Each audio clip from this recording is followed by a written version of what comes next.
Doc Loves the Kids, a local Kitsap County nonprofit organization established in 2015 whose mission is to provide activities, programs, and community support for at-risk youth. They put the you in community. Doc Loves the Kids.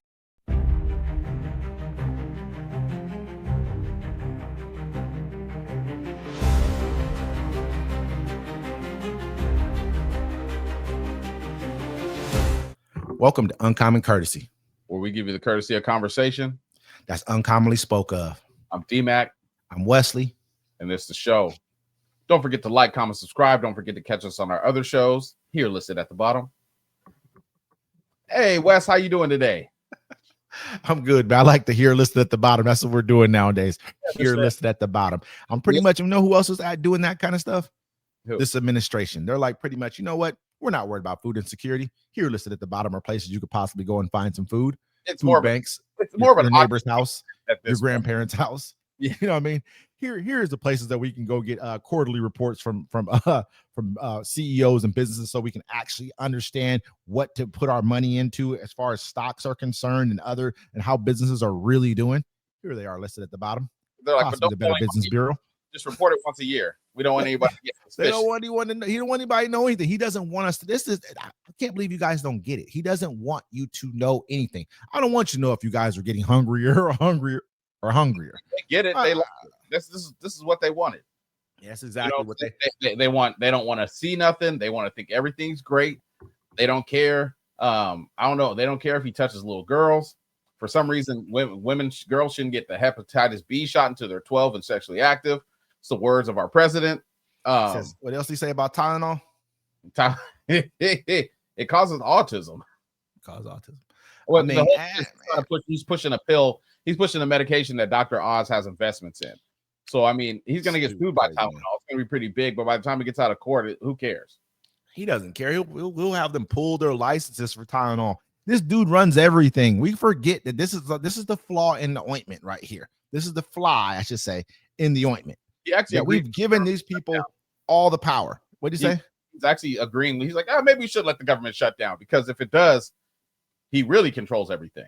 He can decide which gets open and what doesn't, what funding and what happens. People don't realize that. So if he lets it get shut down, then he'll ultimately run everything, which he already does now. Democrats are weak. Like I've been saying, they ain't about that. It's not even the Democrats are weak. We can't even say that. You know why the Democrats aren't weak? Because we didn't vote. It's the people. We voted for this, or we did not vote for this. You got a lot of people around you that are claiming they voted for Kamala, but they sure didn't. They sure didn't. A lot of people didn't even go out and vote. A lot of people saying, "Oh, they're both bad. Oh, this is wrong on both sides. Everyone's the same thing. Everybody's the same." No, they're not. I want that kind of privilege where I could be like, both sides are evil, so I didn't vote. Listen, there's one side that actually fought for healthcare for you, and another side that fought to take things away from you. Like, okay, let's see the Biden era rules where they said, "Oh, hey, you know what we're gonna do for you? If a plane cancels on you, or if it's 2 hours past its time, or whatever else, you can ask them for a hotel, you can ask for a cancellation, get your money back, all kinds of stuff." You know what Trump said? I'm good. I don't want that bill. And then what else happened was, there's other rules like when banks couldn't charge you for overdraft fees. That was going to come into effect. You know what Trump said? Well, I think you need to go ahead and pay those overdraft fees. These are things that affect poor people. Even like when you predatory lending. What was that? Well, a couple years ago, someone did a statistic thing. They were like, banks took $3 billion in overdraft fees. You know what that means? They took $3 billion from poor folks in America. And this is why I tell people all the time that Democrats are, I'm not like, oh, the Democrats are the saviors. No, but if you vote for things that tend to help people who are in the middle, upper middle to lower class, and the other people don't do anything but what it goes against those people, I got to take a really, really, really hard look at this and be like, you know what? I got to go with what kind of makes sense to me. I got to go with the side of the story that's kind of like, maybe they're like pulling at my heartstrings over here. Watch others that look like you suffer. That's the cost of doing business. Yeah, I may lose a hospital or two, but your kid's gonna starve in them blue states. You know what I mean? It's crazy. Hey, but let's go ahead and move on, because we got an emperor now coming into power, and this is something that he's planning on doing. Oh, he's into power. Absolutely. Trump floats stripping networks critical of him of their broadcast licenses. President Donald Trump on Thursday suggested that networks should lose their broadcast licenses if their on-air talent is critical of him. They're giving me all this bad press, and they're getting a license, Trump told reporters aboard Air Force One when asked if Federal Communications Commissioner Brendan Carr should go after other talk show hosts after Jimmy Kimmel was suspended from the air. I would think maybe their license should be taken away.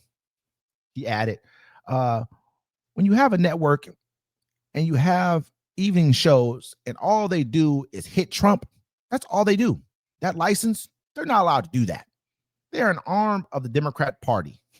The president's comments come a day after Disney pulled Kimmel's show off air indefinitely following threats from Carr.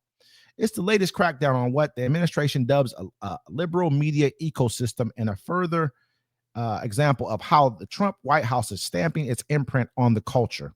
Already, the Trump administration has pressured CBS into changing how it covers politics. The Smithsonian into what exhibits it displays and assumed control of John F. Kennedy Center for the Performing Arts. More recently, the president has sued the New York Times and the Wall Street Journal, along with the Congress move to defund NPR and PBS over allegations of liberal bias. You know, it's crazy. Hold on.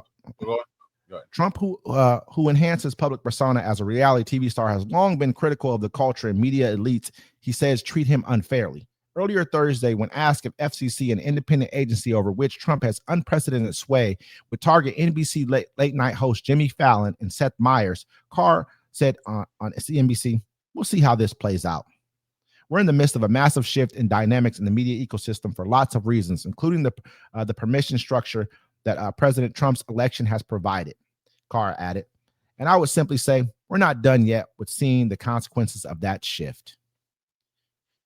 Go ahead. You know what's crazy? They don't even go that hard on him. Like, they went harder on Joe Biden, trying to see, they went harder on Joe Biden and Obama than they've ever. Actually, they went harder on Obama. Harder on Bush. They went hard. They went on Bush. Hard.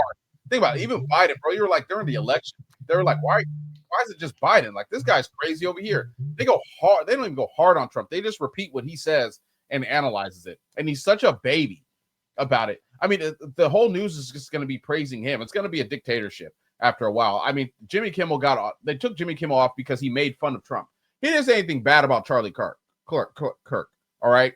He said something bad about MAGA. Then he played a video of Donald Trump, and then they got into their feelings. He's always in his feelings. It's crazy how, like a true bully can dish it out, but they can't take it.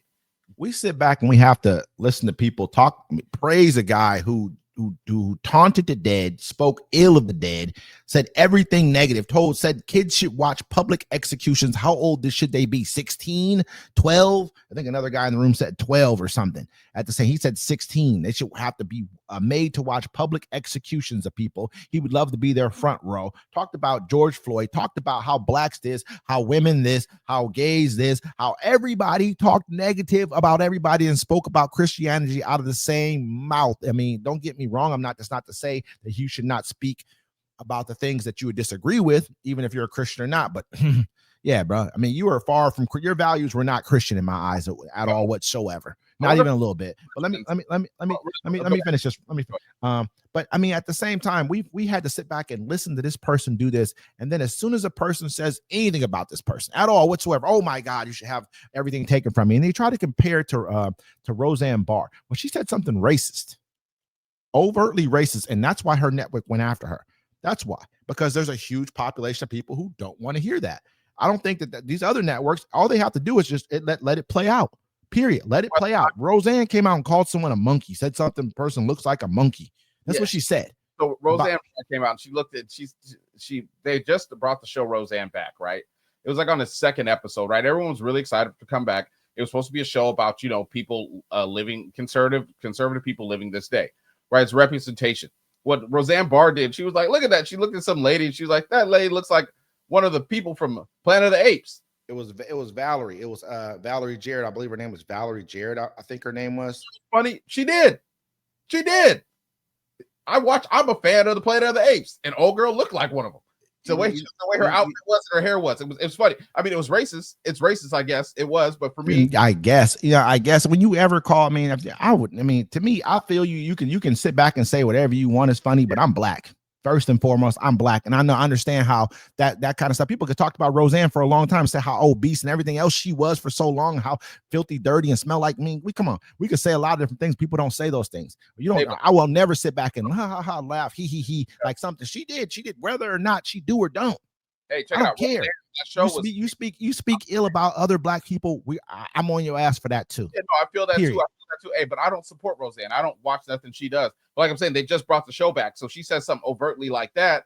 They had to shut her down. They fired her and they kept the show going. You know what I'm saying? Because you want the biggest audience you can for this show.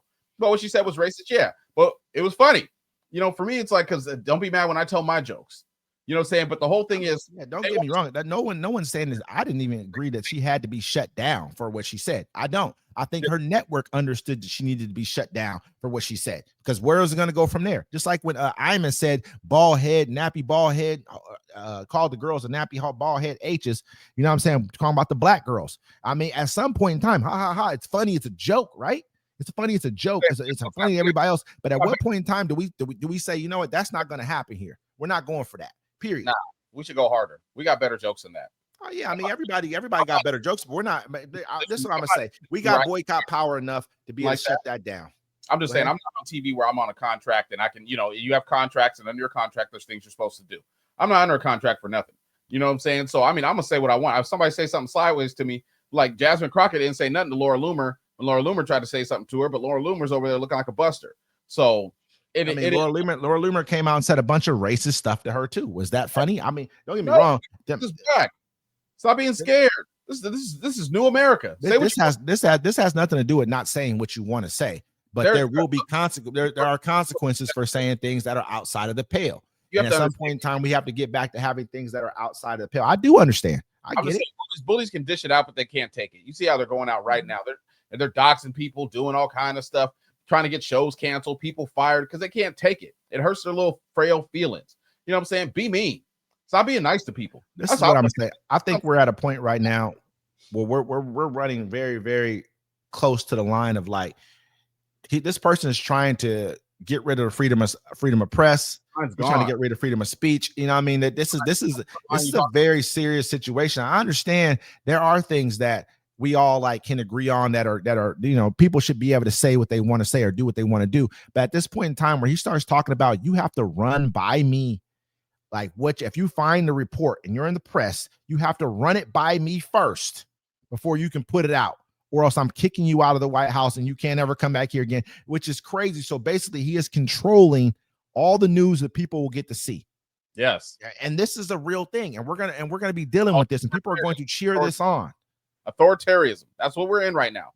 There's no democracy. There's no republic. None of that stuff exists anymore. All right. The only reason we still have the Constitution is because he doesn't have enough votes to get rid of it. That's the only reason we have it. All right. Actual. All the rest of the stuff is gone. Your freedom of speech, you have the freedom to say whatever he agrees on and they agree on. They have a whole Gestapo out here disappearing people, disappearing U.S. You see the video where they had the U.S. citizen, they kicked his door in, or they blew the door up, came out, dragged him out, realized he was a citizen, and still propped him up for the camera. You know what I'm saying? Like, they don't care. Yeah. Did you gather enough water? Are you growing plants in your backyard? Do you have ammo and food to survive you? Because if you do not, you are not ready for what is coming. I've been telling y'all this. Like, America is gone. Y'all just holding on to this BS because you still got to pay taxes into it. You still got to do business in here. The country you grew up on is gone, and it's not coming back. Look what he's doing to the White House. Why would you make all these changes to the White House, but you leaving in 3 years? You making a ballroom. You about to have a UFC fight on the front lawn. Come on now, bro. You tore up the Rose Garden. He's making a new Mar-a-Lago. It's over. It's over. Democrats ain't going to save you. They're going to collect their paychecks, and the only person putting up a fight is Gavin Newsom. I think we're seeing AOC's doing her thing too out there. She's doing the best she can. I think you got guys like Mamdani. I think you got a lot of different people who are actually fighting. You got JB Pritzker. He's fighting over there in Chicago. You got a lot of people who you're going to see. I think in 2026 cycle, you're going to see a lot of changes. I think we're going to see a huge. Jasmine Crockett lost her. She's going to lose that seat. That's over. That's gone for her. The only person Democrat that's doing something right now for anybody is Gavin Newsom. All right. And he's the only person that has power to make sway or change in this country right now. Everyone else, you're just talking. There's nothing you can do to change I don't nothing. know. You don't have the votes, you don't have the personnel, and you don't have the courts. You don't have the military. So it's kind of over. The only, like I said, the only person doing anything is Gavin Newsom right now. Corruption is packed. Let's move on. Yeah.